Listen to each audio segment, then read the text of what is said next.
Hey guys, my name is Alan Chen. I'm a CPA and founder of Free Cash Flow Agency, the #1 dedicated accounting agency to e-commerce and online business owners. Today, I want to talk about the simple but evil 3-letter words that keeps e-commerce owners up at night and scares away those who are looking to get started into the world of e-commerce. T-A-X.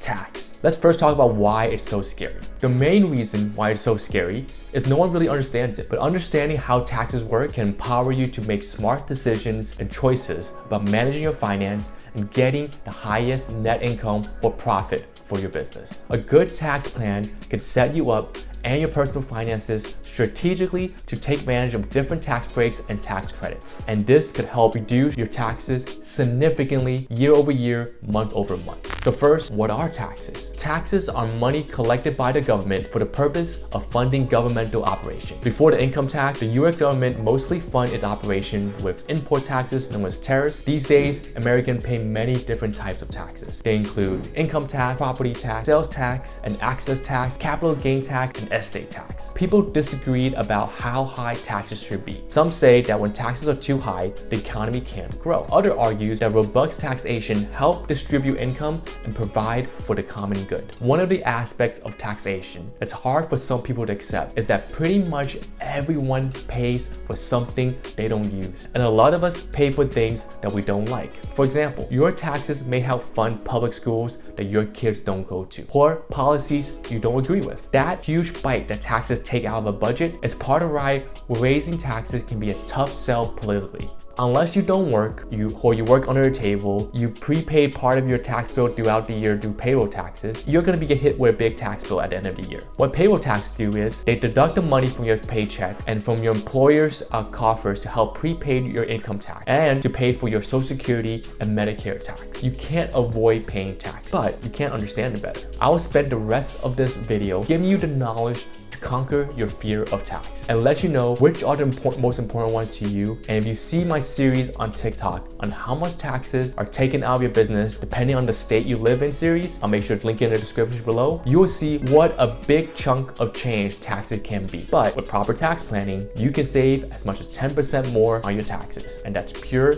money back in your pocket. So if we give a quick example, $1 million business, that can translate into $30,000 to $40,000 of additional profit that you can use to boost your business, or again, money back in your pocket. So here we go. Here are the top 10 tax planning strategies you should be using right now. Number 1, harvesting your tax loss. Harvesting generally works like this. You sell an investment that's underperforming and losing money. Then you use that loss to reduce your taxable capital gains and potentially offset up to $3,000 of your ordinary income. Finally, you reinvest the money from the sale into a different security that meets your investment needs and asset allocation strategy. Imagine you're reviewing your portfolio and you see that your tech holdings have risen sharply while some of your industrial stocks have dropped in value. As a result, you now have too much of your portfolio's value exposed to the tech sector. To realign your investments with your preferred allocation, you sell some tech stocks and use those balance to rebound your portfolio. In the process, you end up recognizing a significant taxable gain. This is where tax loss harvesting comes in. If you also sell the industrial stock that have declined in value, you can use those losses to offset the capital gains from selling the tech stock, thereby reducing your tax liability. In addition, if your losses are larger than the gains, you can use the remaining losses to offset up to $3,000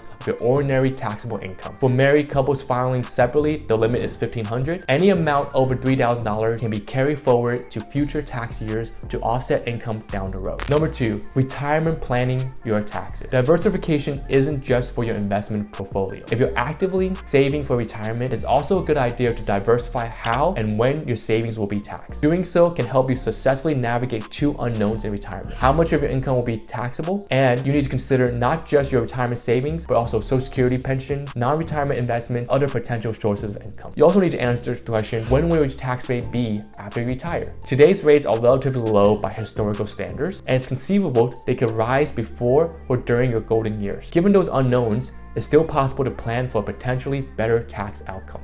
Number one thing you should consider is the tax deferred account. Contribution to those accounts, which includes 401k, 403b, and traditional IRAs, generally reduce your taxable income dollar for dollar in the year you make the contribution. What's more, pre-tax contribution and gains aren't usually taxed until retirement, at which point withdrawals are subject to ordinary income tax rate. You can't leave your savings in these accounts forever, though the IRS will require minimum distribution, or RMDs, from your tax-deferred saving account each year starting age 72, unless you're still working and contributing to your current employer's plan. Next retirement plan you should consider are what they call Roth accounts. Unlike tax-deferred accounts, which we went over above, contributions to Roth 401k and Roth IRA are made with after-tax dollars. So they won't reduce your current taxable income, but when you withdraw the money in retirement, you won't owe taxes on appreciation, income, or withdrawal. The triple threat is what we call it. The third thing you should consider is what we call taxable accounts. These traditional bank and brokerage accounts are also funded with after-tax dollars. For brokerage accounts, you can sell securities and contribute and withdraw money at any time and for any reason without penalties. Any taxable investment income is taxed in the year it's earned, and investments sold for profit are subject to capital gain tax. If you sell an investment for a loss, you may be able to use it to offset any gains, tax loss harvesting we talked about, and up to $3,000 of ordinary income. These accounts are also exempt from RMD. Number 4, let's talk about health saving accounts, or HSAs. Although not traditionally considered retirement accounts, health saving accounts can be an effective saving vehicle. If your employer offers one and you're eligible by an eligible high deductible health plan, you should definitely consider it.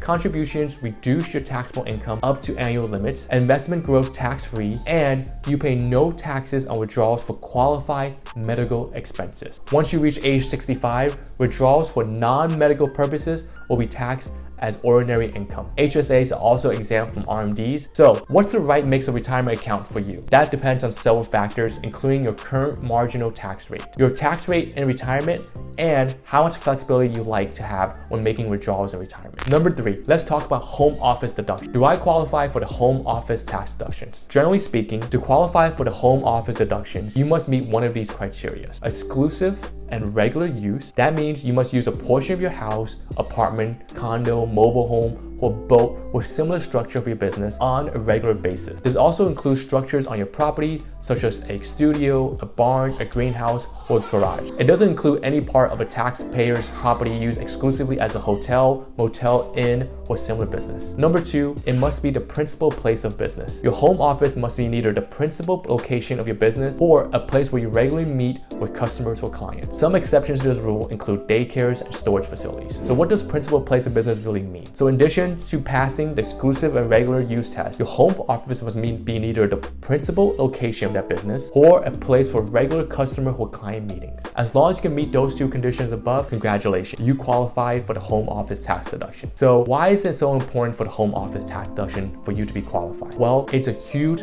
tax deduction saving for you. So next, I want to show you how do I calculate the home office tax deduction. Your home office business deduction are based on either the percentage of your home used for the business or a simplified square footage calculation.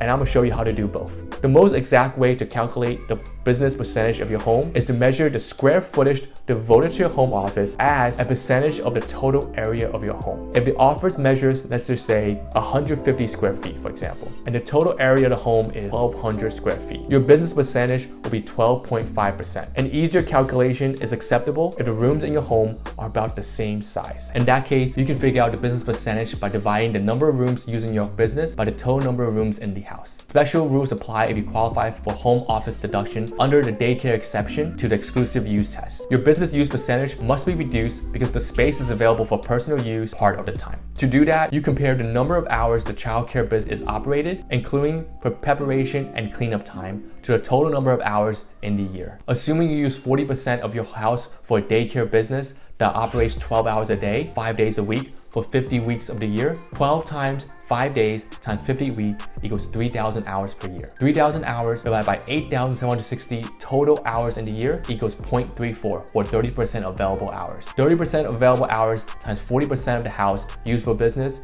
equals 13.6% of business write-off percentage. So what is the simplified square footage method? Beginning with 2013, the IRS began offering a simplified option for claiming the deduction. This new method uses prescribed rate multiplied by the allowed square footage used in the home. For 2021, the prescribed rate is $5 per square foot with a maximum of 300 square foot. So if your office measures 150 square foot, for example, then the deduction will be 150 times 5, or $750. The space must still be dedicated to business activities. Number 4, utilize fringe benefits to really help boost your tax write-off. We have recently seen a run-up in employee wages in the US, leading to higher employment tax costs. One way to help minimize the strain on your business budget is to utilize fringe benefits for your employees. When you increase employee wages, you also trigger higher employment tax costs. One way to get around this is offer fringe benefit as part of your employees' overall compensation. Some tax-exempt fringe benefit you may want to consider are medical insurance, group life insurance, assistance with childcare, transportation reimbursements, employee meals, or even tuition reimbursement. So yeah, treating your employees the right way is very important. Keep in mind, happy employees, happy business life. Something for you to consider.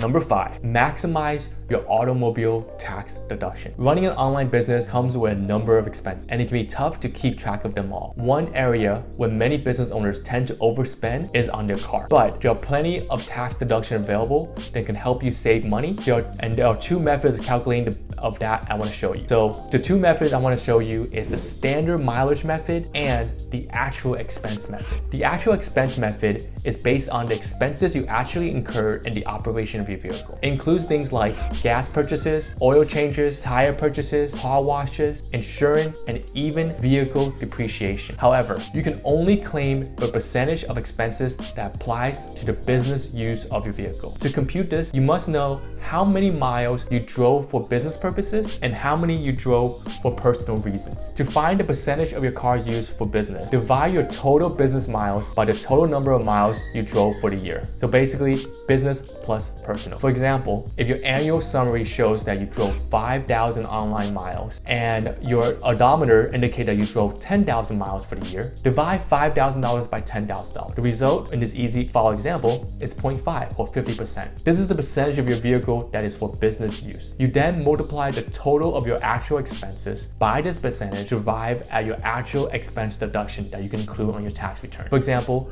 if your actual expenses were $9,500, you'll multiply that figure by 50%. So your tax deduction would be $4,750, otherwise known as 9,500 times 0.5. The deduction is large because the actual expenses are large. In the example above, the actual expenses include things like $1,000 for gas, $1,500 for insurance, $6,000 lease payment, $400 for repairs, $100 for oil, and $500 of car washes. So the second method we want to talk about that you can use to compute the business use of your car is called the standard mileage. An example above, if all of the miles were driven in the first half of the year, deduction turned out to be $2,825, or 5,000 miles times 0.58 cents equals $2,825. For the first half of 2022, the rate was 58.5 cents, but that has changed to 62.5 cents in the last half of 2022. In theory, both methods of calculating the expense of business use of your card should produce roughly the same result. An example above, however, the driver's large lease payment and low mileage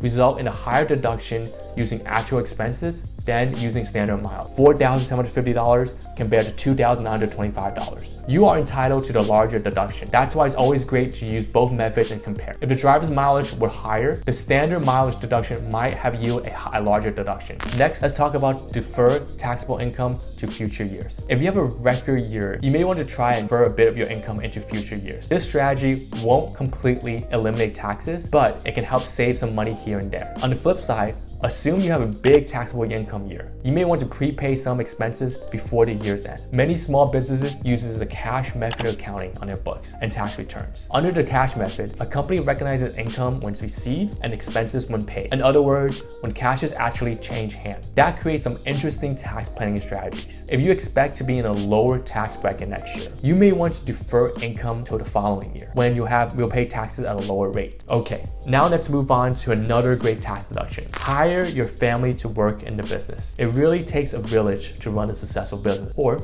sometimes a big family. Does your spouse or your children help out in any way? Putting them on the payroll for your business could help save on taxes. Children could work tax-free, assuming you follow IRS income tax thresholds. For extra credit, you can also help them open a Roth IRA with their income. Adding your spouse to the payroll could allow for doubling your retirement plan contribution as mentioned above. Likewise, it can also help increase this future Social Security benefits. The drawback is that you will owe payroll tax on their income. On the child part, remember, you must give them a legitimate job that can actually do. They can't be a CMO of your company at age 5. Number 8, let's talk about, are you using the right business entity for your business? Utilizing the right business entity for a specific business may significantly improve the tax efficiency of your business. Most common business entities have pros and cons. Sole proprietorship, S Corp, LLC, partnership. You should always talk with your tax planning professional to ensure that you are using the proper business structure for your business. Number 9, understanding how property purchase and sales impact your taxes. Rental property equipment and business vehicles and other investments all can impact your taxes. By including a discussion of these items in your tax planning strategy with your tax advisor, you can create substantial savings opportunities. For example, making a like-kind exchange for a real estate purchase can be a way to legally avoid taxes. This process involves selling a piece of real estate and turning around using the proceeds to buy another property, thus avoiding tax on the property you sold. While not every transaction becomes a deduction, virtually every transaction can be an opportunity for one. By looking at your transaction through the lens of your tax planning strategy, you can unlock substantial savings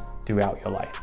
Lastly, number 10. This is going to be one that's going to be a little bit more complex, but one I want you guys to know and think about as you run your business. Convert your solo proprietorship to an S Corp. The primary tax advantage of converting your solo proprietorship to an S Corp is payroll tax savings. In sole proprietorship, all the business income is subject to both self-employment tax, which is the equivalent of payroll taxes paid by employees, and income taxes. With an S Corp, only W-2 wages and salary paid to the owner are subject to payroll taxes. The business taxes remaining after owner compensation is subject to income tax but not payroll taxes. And common question is when to make the conversion to an S Corp. A good rule of thumb is to make the conversion when you hire employees. Prior to having employees, it's hard to argue that the income from the business is attributable to anything other than the owner's labor. Therefore, the IRS will argue that income of the S Corp should be paid in wages and you won't save any payroll tax. We'll discuss reasonable compensation more. A bonus tip for S Corp to save payroll taxes. Most business payments between S Corp and owners have no income tax effect. The S Corp deducts the payment as an expense, which reduces the net income floating to a shareholder. The payment is taxable to the shareholders, which offsets the reduction in net income. Therefore, the overall effect on taxable income is a wash. However, not all payments are treated the same for payroll tax purposes. Wages paid are taxable for payroll tax purposes, but other business payments, such as interest, rent, and shareholders' distribution, aren't. Therefore, you can save payroll taxes by withdrawing money as rent, interest, shareholders' distribution instead of wages. There you go. These are all the tax tips and deductions that your business really should be looking at and using. Are your business using these tax deductions credits right now? Are you running the most tax efficient business right now for your corporation? Are you maximizing on your tax profit? And are you getting every dollar that you deserve back for all the hard work you're putting into your business? These are the questions that you should be asking yourself as you look into these tax deductions and really understanding which one you can take advantage of this year, if not next year. How can you do tax planning so that you can maximize your tax deductions year after year? At the end of the day, that's the game we're playing. We're trying to make sure that we can keep every one of those hard-earned dollars back in your pocket so that you can use it for your personal goods and you can use it for diversifying your business and to accelerate and grow your business. Never be in a situation where tax, T-A-X, that scary three-letter word, is holding you back. Make sure you're beating it and you're comfortable with it year after year. If you have any questions or comments, feel free to drop a note below, and I hope you accelerate your business this year and next. If you would like to get on a call with me, feel free to use the call link in my description, and let's talk about how we can help your business get the maximized tax saving you deserve. Thanks so much for listening. Have a great one. Alan out.